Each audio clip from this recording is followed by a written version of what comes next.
everyone, and welcome back to episode 1 of the HEMR cast podcast. Obviously, as I said in the intro, I'm here with my friend Will. You okay, Will? How are you doing? Yeah, I'm good, thanks. And, the drinks have been drunken. This is what remains of the drinks, so might need some neck oil when we finish this one. Yeah. But this is the first episode, and this is the first one after the introduction. And as I said in the intro, we are just going to be talking about a list of things. Me and Will have got a list of things on both of us phones that we're going to be talking about, sort of a sentence, and then we're just going to get talking about that. Yeah, precisely. Bit of a discussion, haven't we, and see what we're Yeah. going to talk about. So, Will, over to you. You've got the privilege of going first. Oh, thank you, George. So, what have you got to talk about today? The Qatar 2022 World Cup. Right. So, England, are we going to win? Are we going to do a Euros and bottle it at the finals? Now, I'm not a football person, but I don't know. Was it last year? Was it the Euros? It was either last year What or am I- the... can't remember I what I'm think it was thinking of. last year. Was it the Euros where we got to the semis? No, it was the Euros when we got to the finals and then we bottled it. Oh, and then we got knocked out. Yeah. By Italy. Yeah. Right. As I said, I'm not a football person, so I don't know. I mean, we got to the finals of the Euros, but that's obviously the Euros, not the World Cup. Yeah. It'd be nice to see England get there, but I don't know if they're going to because, I don't know, as far as I'm aware, Gareth Southgate's been under pressure, haven't they? They've been sort of threatening him a little bit. What do you think? I mean, I think... I think with this year's lineup, I think we do have sort of a chance of winning, but yet again, knowing our history, we've only won one World Cup. So, I mean... 1966. I'm not sure. I think it was 66. Shout at me in the comments if it wasn't. But, I mean, considering that we haven't really done much, considering Euros, World Cups, we haven't really got too far.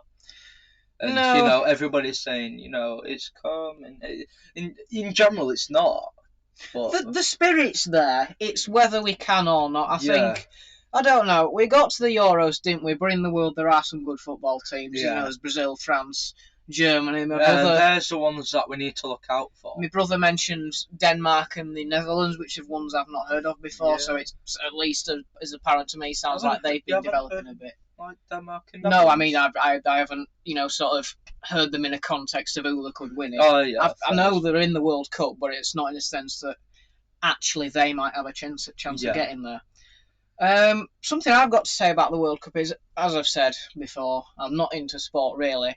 And the answer I'd like to, say is that no, I'm not going to be watching the football. I don't like football, which, of course, I don't like football. But in the Euros for the quarters and semis, and obviously the final was established with England in them, I did actually quite enjoy watching the football. I'll admit that here, because otherwise I'd have been sat in the Xbox by myself, because nobody else would have been on.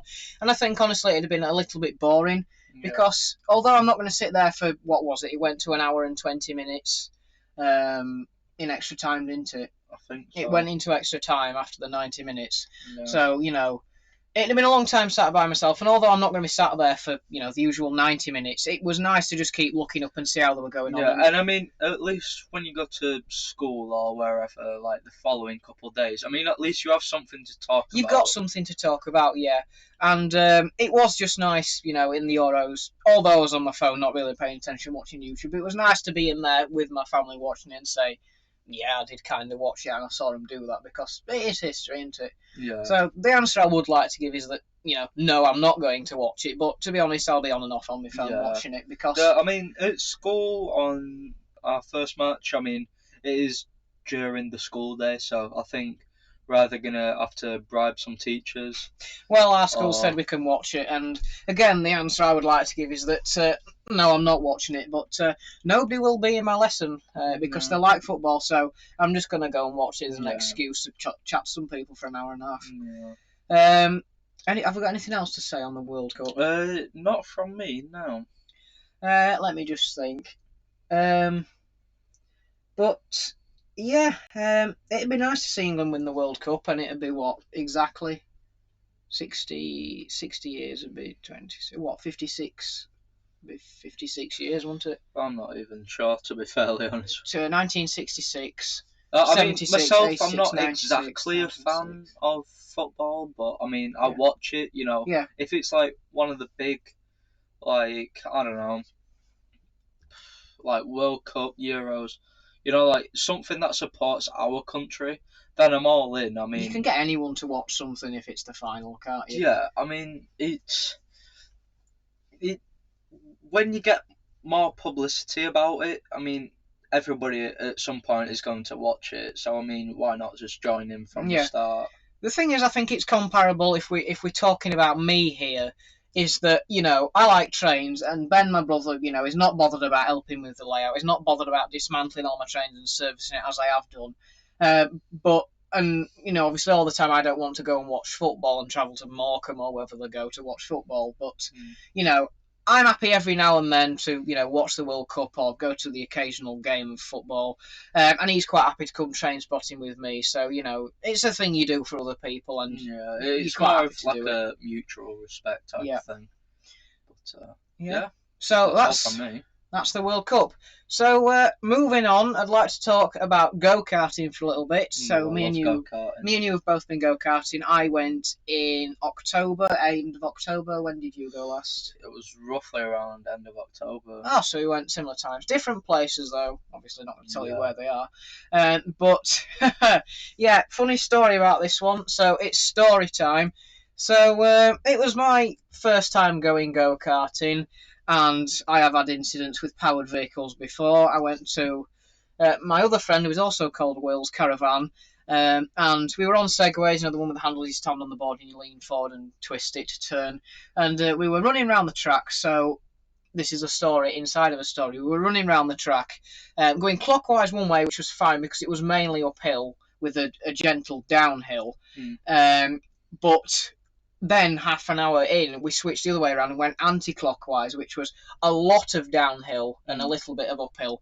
Yeah. So Will was in front of me by about 6 or 7 feet. So I thought, right, I'm going to step on the beans here. So I leant forward a bit. Thought, right, I'll just check him on the inside of this corner. Went off the gravel. Did you fall on just face plant? No. Back plant. Oof. So because I was gonna say, like, with those segways, I mean, it scares lethal, me. absolutely Yeah, lethal. it scares me because like you never know. Like, are you gonna go like face flat? Are you gonna end up on your bottom?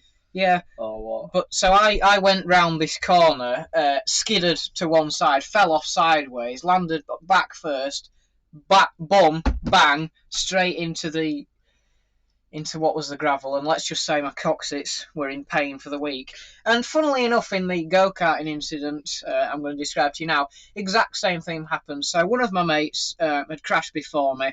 He had a dodgy kart, which meant that every time he let off the accelerator, the engine stalled and it sort of sputtered and wouldn't give him enough power. So he ended up having to, give it the beans round the corner to keep the engine going, which meant that he skidded, crashed under the barrier, so the barrier was on his car. Then somebody crashed into the back of him, so the barrier was on top of his car.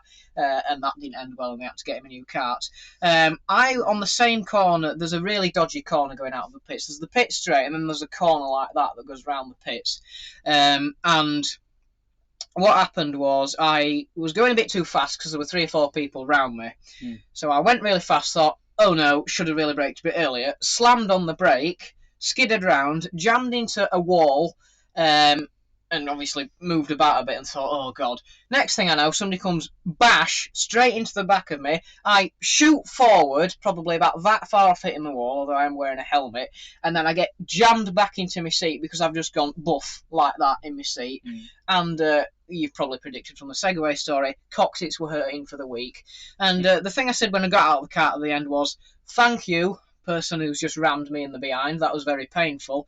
But also I said that, you haven't done go-karting if you've crashed, just like you haven't done segways if you've crashed. You haven't done metalworking if you haven't burnt yourself yet. So yeah, it's all about experience. And with me, you do a lot more. You do simulator driving, yeah, which I don't do. Yeah, so online I do quite a lot of sim driving. So that includes, like regular British touring cars to Formula One to just like old 90s touring or drifting as Yeah. well. So you're used to getting sort of, I know it's a Yeah. simulator, but the feel for cars. I mean, it doesn't Yeah. mean you're an expert instantly, but that was my first time sort of, driving a vehicle by myself, and I was Yeah. probably going a little bit too slow. I went into it thinking, I could actually win this. There's like 7 or 8 people who hadn't done it before. Yeah. After the crash, I was getting like But 50-second lap times, and because I was trying to win, it's not going to happen because it's me. But then after the crash, I just went from, I might actually be able to win this, to, I tell you what, I'll just enjoy driving this thing because I might not be able to again for a very long time. yeah, I mean, it is a very dangerous thing to do, but it's also a fun experience. I mean, whereas me and I do most of my karting at one place, I don't exactly switch around places. I mean, the one that you went to, I have been to that one before, and I didn't exactly enjoy it because the karts weren't as good as my usual place. Yeah, the pictures you've showed me yours look better. Yeah, like yours said, your mate, other Will, his kart kept on like stalling. That wasn't Will, that was the Segway story. Oh, that Segway. Yeah, but my mate's car kept stalling. Yeah, but when you like, it doesn't exactly help when you just want to go full flat and you're on a straight and you're just getting passed by like little kids as well. It doesn't exactly help. But whereas me, I don't know, I always get good karts, and because I have that much experience as well on my like, I don't know what you want to call it, on like my stat sheet. So when you go into this thing, you've got an account and it's got like your stats and whatnot. Yeah, we just got a sheet of printed off, but you've got obviously. Basically, if you got like fastest lap times of the day somewhere along the line of your life, then you're more likely to start at the front and get a clean lap. Yeah. If you haven't done anything before, or say that you've lost your account, you get a fresh account, you start at the back. Mm-hmm.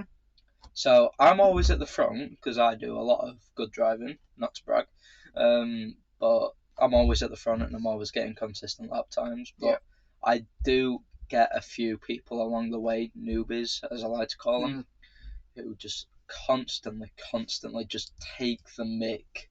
Honestly, like I'm going about because my cars do about 40 miles an hour. Ours do about 28, I think. So better cars, as you've said, you've got. Yeah, and there's like one person going about 18 miles an hour and like just constantly in front of me. Yeah. And just like blocking me everywhere I'm going. I'm just like, I'm so tempted to just like get out my car, run up to him, and just like kick him in the face or something. But go-karting's fun. I would recommend it, but expect to crash because quite a lot of us crashed. There were quite a few red flags, and we had to, sort of like George said with the segways, you haven't done go-karting if you haven't crashed. No, and it's always worse.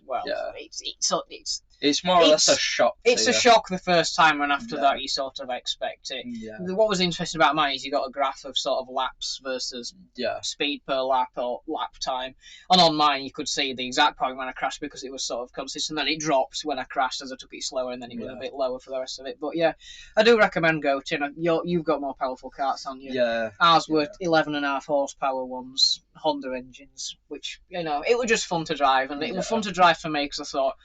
Because I'm the sort of person who looks up all the stats for the kart before I go, and it was interesting for me just to have control of a vehicle and be able to drive. Yeah, I mean the sensation at our age as well. It's just a good feeling of I can drive. Yeah. I'm not exactly in a, let's say, a Porsche 911 GT3.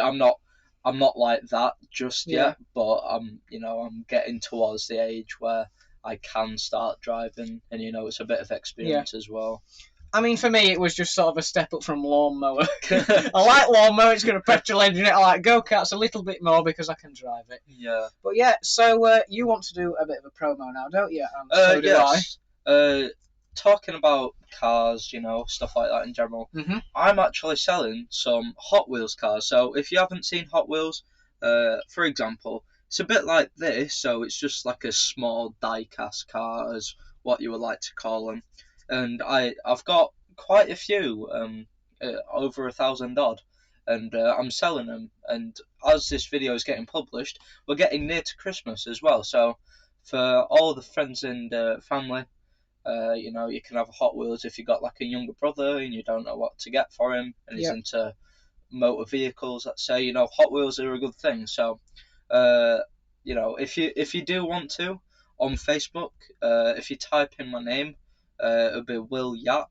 So that is Will and then YAPP.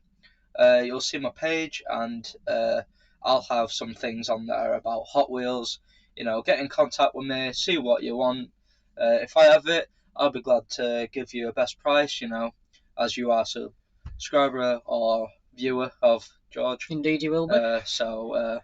If you can, all the support is there, and that's all from me. I've got a bit of a promo now, and this is really where I should have been a little bit more prepared, because I've now got to go hunting around the layout room to find the things that I'm selling. But in my recent live streams, I announced that I was doing a bit of a buying and selling thing again. I've done this previously after watching Lego Will, where I buy sort of broken or non-working locos, trains off eBay, and I do them up to sell. So these are the things I've currently got on sale. My eBay page is Hybridkens Trains, and obviously it's coming up to Christmas. You may have forgotten to get gifts. You may not want to be spending the right lot. So, as I said in my live stream last week and the week before that, I think, I have started an eBay page. So I sort of buy non-running, broken locos that need repairing or spares. I fix them, do them up to a good quality. Obviously, it's me on YouTube. I'm saying I've got to do this, so, I've sort of have to do it. You know me, I'm credible, and I'm not going to start selling dodgy stuff on eBay where I've got a YouTube channel that people can easily, contact me and, stuff like that. So these are the things I've currently got on sale if you're interested. I've got a Lima HST Intercity 125. That's on for 50 quid, and I do always try to make sure my prices are sort of fair and competitive. Obviously, I've got to make a profit on this, otherwise it wouldn't be worth doing. But obviously, because it's me and because I've got a channel and stuff like that, it's going to be good quality, because I have a reputation on here. I'm not dishonest. I don't lie about things. And it's just a good place to advertise this stuff. So a Triumph Class 31. I've got two of these. One of them's on at the moment. And this one, which needs to go on the back of the train, I've just taken it off. That's also on as well for, I think, £28. So I do always make sure that everything's fully working. If I'm not happy with the model, I'm not going to sell it, and it'll all be fully serviced and working properly, and for fair prices. Although obviously, do bear in mind there is a buy-in, doing up and selling business, so I do have to make sure, of course, that I make some profit. But it's just to help me, and all the profits from doing this will go to investment in layout and new equipment and stuff like that. Yeah, I think that's all for promotion, if I'm correct. Yeah, that's promotions finished with. I think you've got something to talk about now, haven't you? Yes. Well, both have. Well, I mean, it's kind of like a both type of thing, to be fairly honest. Our exams. Exams, yeah, so you've got mock exams coming up, haven't you? Yes. I've just finished 2 weeks worth, which was not fun, because, 2 weeks, I mean, we only did paper 1s of science and paper 1 of literature, and we didn't do paper 3 of geography and all the Spanish exams, but to have so many exams, 2, sometimes 3 a day, there's a lot crammed into 1 week, whereas in your real GCSEs there wouldn't be, because obviously they can't keep the exams on for ages and ages. But it was a lot of work. It meant forgoing nights, making videos.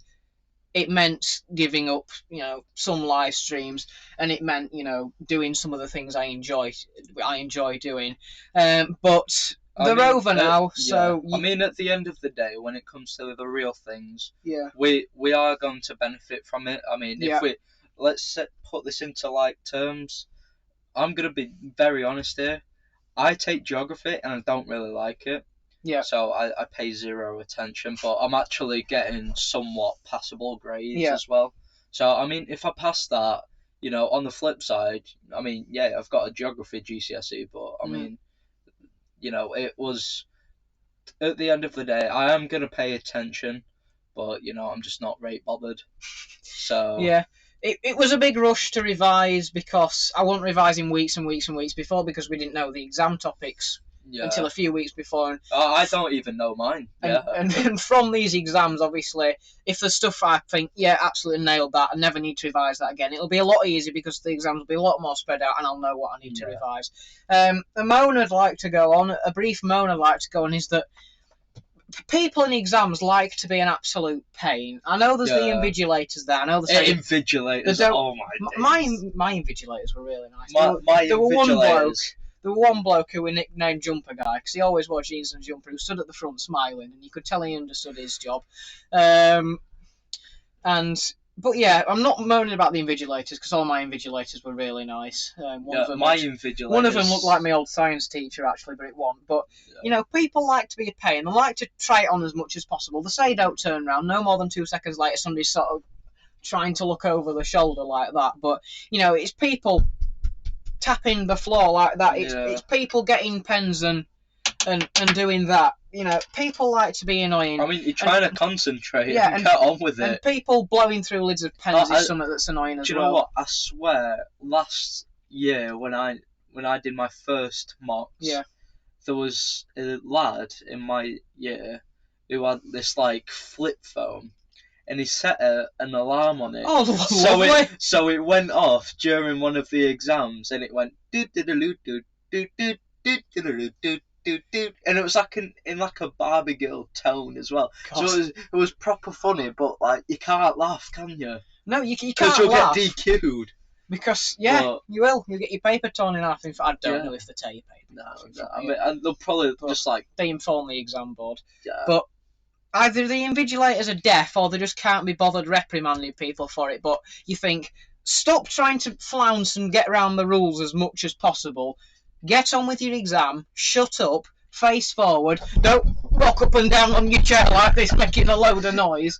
Do the exam, it's only 2 hours or 2.5 hours at most, and then you can mess about for the rest of the day as much as you want. But yeah, and also another thing, the gyms, which we did them in, absolutely freezing, chilling. Yeah. It's probably about between 5 and 6 degrees outside, and it's warm in this loft, but it's still quite cold. Yeah. You walk out on a winter's day and you think, oh, I really wouldn't like to be, if you're waving somebody off at the door who's visiting, you think, oh, I wouldn't like to be out here much longer. Yeah. It was like that in the exam rooms. We've got 4 big, I think they were gas-powered heaters in both gyms, but it was absolutely freezing. You sat down and you were shivering like that, and you're thinking, is this examiner or the invigilator going to think, is he all right? Because it was that cold, your feet felt like they were going to drop off. Honestly, that's I've got one big sports hall, and that's where we do pretty much everything. We have to split it up into 2. We do assemblies, we do everything in there. So we do pretty much all of our exams in there, and it's full to the brim with just people. Yeah, because my last name is quite down far the list. You're waiting and waiting. Yeah, and waiting, you're waiting for a good 15-20 minutes until you've fully sat down and you've looked at it. And English, how you've got a bit of text that you have to read. You can't even start reading that. No, you can't. By the time you've sat down, it's get on. Especially on the 15-mark questions. 10-mark questions that take 15 minutes. You've got to read the text, but then by the time you've done that, you haven't got 15 minutes anymore. You've got 12. But fortunately, I can write quite fast. But with me, I take quite a long time to process things. I don't have no disabilities or out like that. I don't have out like that. But dyslexia, for instance. Yeah, I just can't exactly concentrate. I always have to be doing something relevant. I mean, don't get me wrong, exams are relevant, but I was saying this to my English literature teacher. With Macbeth and stuff like that, I'm not very bothered about it. If I want to read a book, it'll be something I would enjoy, I don't know, a lad got a motorcycle or something and it killed him. That'd be a title of a story or something. I would be interested in that. Yeah. But Macbeth, Blood Brothers, stuff like that, it don't exactly appeal to me. The difficulty of English is thinking of the things to write, and especially in the story writing and the article writing, sort of linking the prompts you're given to how you want to say something. And it's so easy to just waffle and waffle. It is easy to waffle because I used to waffle. Yeah. Yeah. Well, I mean, in my marks, I don't know if I've told you, but I got a grade 2 in my English. Well, one of my English marks. English is difficult. But very difficult. 18 anthology And do you know poems. what the teacher said to me when I got my papers back? You waffle too much. Yeah, I used to waffle. And I said, Right. I know. Yeah, it's difficult because at my school anyway, we've got 18 anthology poems to memorise and memorise quotes from to compare them, and we've got 3 plays as well, which is fun. But yeah, the exams are difficult, but I'm bloody hell am I looking forward to going back into tutor at 8:25 on the morning because I needed my tutor's banter on the morning after those exams because you just got home and you thought, oh, can I have a cup of coffee now? I drink tea, but whatever. So yeah, I think we should probably stop ranting about exams on there. We've got some quick notices. So future of the model railway. I'll put both cameras on, you can see it a bit more. Future of the model railway. So once I've got some money from buying and selling the trains that I showed earlier, which are in that drawer, hopefully I'm going to start doing some more progress. I've already got my foam cutter I bought. Was it this year I bought it? Early this year. I need to get some polystyrene from B&Q, which is thankfully nice and cheap. It's £8 for a fair few square metres of it, so I will be able to start landscaping. But on about the stuff that's already down in Self, I have decided to actually motorise the points because the point motors I can get, which will automatically change the points, are a lot cheaper than I thought they were. They're only about £5.65 each, which means that all the 19, I think it is, sets of points on my layouts can be motorised for about 110 quid. Because, to be honest, when I was shunting the other day, just messing about, especially that back siding over there, there's points right at the back. And when scenery's in, and my ideas for sceneries and hills have changed since when I said I'm not using point motors. What I want to do now is different from what I wanted to do back then, so that reaching over the back could be very difficult now. And especially if you forget to change points, it's a pain trying to adjust the controls and going over there and stuff because, yeah, there's a lot of movement involved and there's less enjoyment that I realise now than, if I could just sit here, flick a switch and shunt the train into the right side and then constantly going in backwards and forwards. And for filming as well, it's just easier to set the camera up and press a switch. It's not that much work. I like doing electrical stuff. I like wiring stuff up. And I think the satisfaction of having a little bit more realism of them changing by themselves is nice. Yeah. But yeah, so I am planning to motorise all the points now. Final. Yeah, just to add on to that, I mean, George, you are looking to get some new webcams, tripods, etc. for Christmas. Yeah. As it is the season to be jolly soon. Yeah, so that's the actual layout features I'm motorising. I'm going to be starting hills soon, but in terms of technology and the things that bring you the videos, I'm asking for 2 new webcams and a new tripod for Christmas. My smaller tripod, this is the big tripod, the one that Will's camera's on. This one over here is the smaller one, and my other really small one I broke because I wrapped it too tightly around the lawnmower handles when I was filming why I like petrol lawnmowers so much, because I'm a fool and yeah. We're all fools. So new equipment should be coming. So after Christmas, fingers and legs and toes and just about everything you can cross without damaging yourself. It's hopefully going to improve. Should be up to 4 webcams after Christmas, fingers crossed. If not, I can always get some with my save money. And hopefully that will make videos like these. If we've got more friends to do these videos with, we can do that. We could have more camera angles. We could have trains running at the same time, which we can't do at the moment. If we decide to go karting again, I could always bring some technical equipment such as GoPros and whatnot. We could always do some POVs type of things. And I think it's just important in expanding the sort of stuff I can do. Because I can do servicing streams, I can do running trains on the main lines, but I can't do shunting streams. Whereas if I had a camera on the main line, in the station, coal siding, this siding down here, and then the lumber yard, that would just open up a lot more opportunities, wouldn't it? Anyway, So I think we've reached the end of today's podcast. Is there anything else we've forgotten?